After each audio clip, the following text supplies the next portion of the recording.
your smile. Now the sunshine brings the light. Oke, assalamualaikum warahmatullahi wabarakatuh. Saya Wadayani Nur Hidayati, NPM 21000430016. Saya dari program studi pendidikan sejarah dan sosiologi angkatan 2019A, Fakultas Pendidikan Ilmu Sosial dan Humaniora IKI Budi Utomo Malang.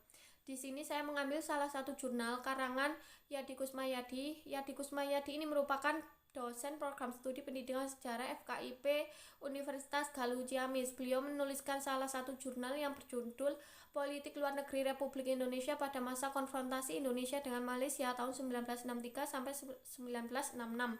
Nah, langsung masuk kepada pembahasan. Nah, tindakan Indonesia dalam pengunduran diri sebagai anggota PBB pada 7 Januari 1965 ketika Malaysia dinyatakan menjadi anggota tidak tetap Dewan Keamanan PBB. Nah, tujuan penulisan ini untuk menganalisis peristiwa terjadinya politik luar negeri Indonesia pada tahun 1963 dan sampai 1966. Nah, metode penelitian ini menggunakan pendekatan historis. Nah, politik luar negeri Indonesia pada masa konfrontasi ini dengan Malaysia tahun 1963 sampai 1966 ini dinilai melenceng dari politik luar negeri Indonesia yang bebas aktif. Nah, Presiden Soekarno melakukan konfrontasi kepada Malaysia sangat tepat sesuai dengan garis kebijakan politik luar negeri Indonesia yang bebas aktif. Nah, Indonesia tidak menghendaki negara tetangganya itu menjadi antek-antek negara kolonialis dan imperialis. Apabila sebuah negara di Asia Tenggara dapat dikuasai oleh antek imperialis dan kolonialis, maka wilayah tersebut akan dijadikan basis bagi penyebaran pengaruh kolonialis dan imperialis. Nah, maka dari itu, jika dilihat dari sisi negatif, konfrontasi ini telah menyebabkan bangsa Indonesia melenceng dari garis kebijakan luar negeri Indonesia yang merupakan bebas aktif.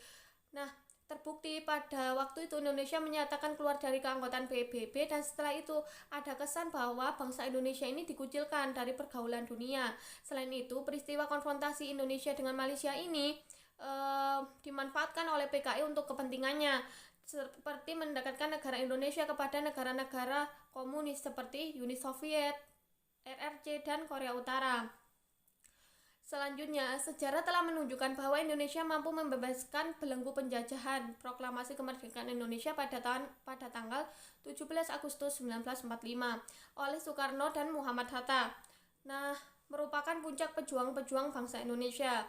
Bangsa Indonesia melihat sikap Soekarno dari sosok sebagai negarawan, founding father yang ingin membangun Indonesia dari kemajemukan, pluralitas ideologi yang menggambarkan dengan konsep utopis, yaitu Nasakom.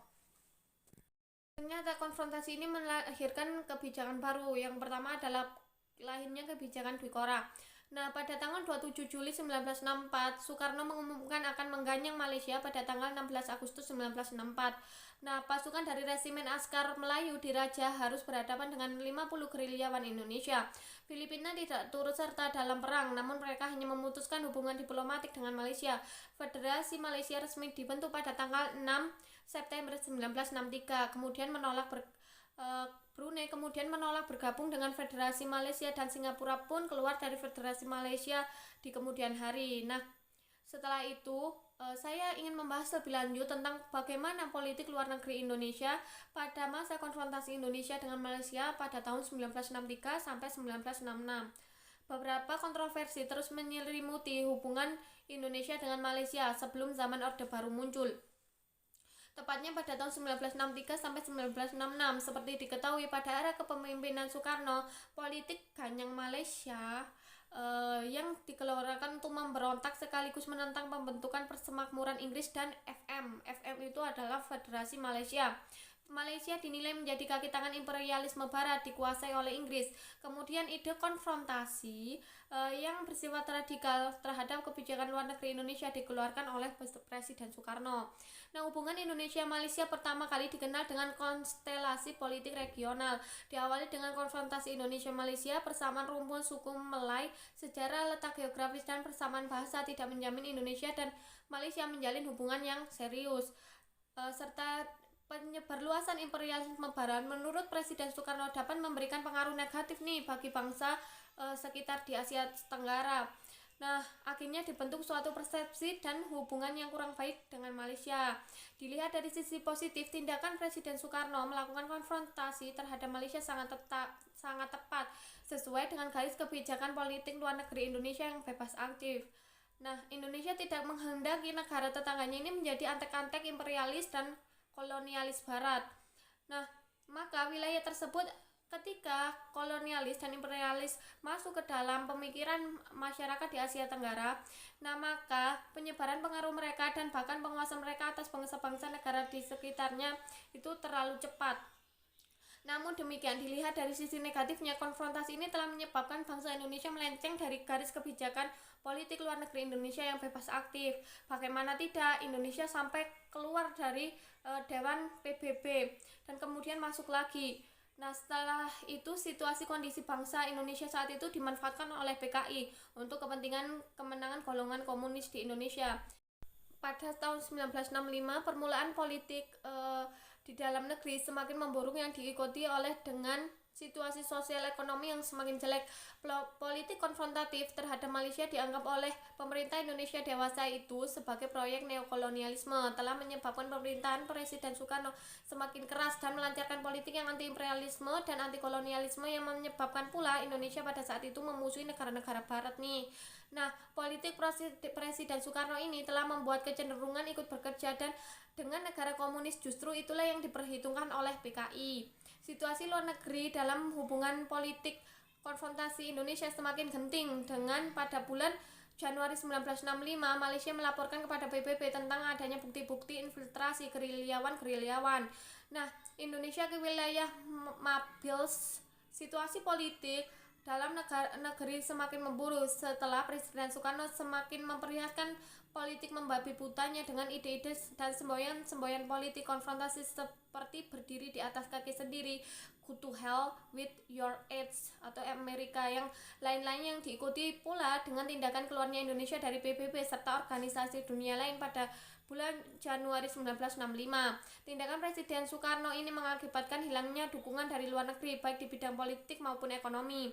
Nah, dan menjadikan Indonesia terisolir dari kehidupan bangsa-bangsa. Akibat selanjutnya ialah negara-negara komunis seperti Rusia, Republik Rakyat Cina, Korea Utara, dan lain-lain mendapatkan peluang baik untuk menanamkan pengaruhnya serta mendalam terhadap Indonesia, sehingga timbullah apa yang dinamakan Poros Jakarta, Hanoi, Peking, Pyongyang, RRT yang memberikan dukungannya secara penuh terhadap politik konfrontasi terhadap Malaysia yang menguntungkan pihak komunis itu. Nah, hasil pembahasan konfrontasi Indonesia dengan Malaysia atau konfrontasi ialah sebuah perang tentang masa depan Malaya, Brunei, Sabah, dan Sarawak yang terjadi antara Federasi Malaysia dan Indonesia pada tahun 1963 hingga 1966.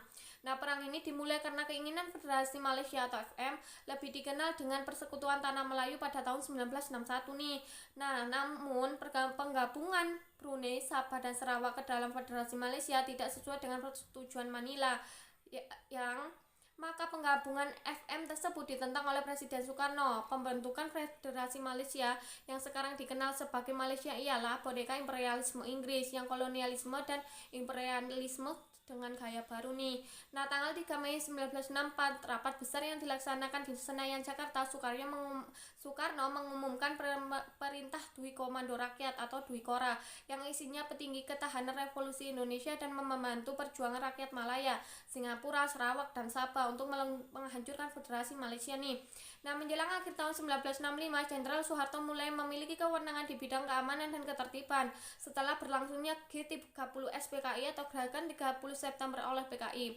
Konflik domestik ini semangat Indonesia untuk meneruskan perlawanan sehingga Malaysia menjadi berkurang hingga akhirnya mereda. Tanggal 28 Mei 1966, konferensi di Bangkok merumuskan antara Kerajaan Malaysia dan pemerintah Indonesia tentang penyelesaian konflik. Kekerasan berakhir bulan Juni 1966 dan perjanjian perdamaian ditandatangani pada tanggal 11 Agustus 1966. Nah, politik luar negeri Indonesia pada konfrontasi Indonesia dengan Malaysia tahun 1963 sampai 1966 melenceng dari garis politik luar negeri Indonesia bebas aktif yang sudah dijelaskan tadi. Namun demikian dilihat dari sisi negatifnya juga, konfrontasi ini telah menyebabkan bangsa Indonesia melenceng dari garis politik Indonesia yang bebas aktif nih, seperti yang dijelaskan di atas juga. Artinya konfrontasi ini terjadi antara Indonesia dengan Malaysia pada tahun 1963 dan sampai 1966 seperti yang sudah dijelaskan di atas. Akhirnya konferensi ini mereda seiring berdamainya Indonesia dengan Malaysia, meskipun sampai saat ini Indonesia dan Malaysia masih terlibat cekcok atau perang dingin. Itulah presentasi dari saya. Kurang dan lebihnya mohon maaf yang sebesar-besarnya. Wassalamualaikum warahmatullahi wabarakatuh. See you next time.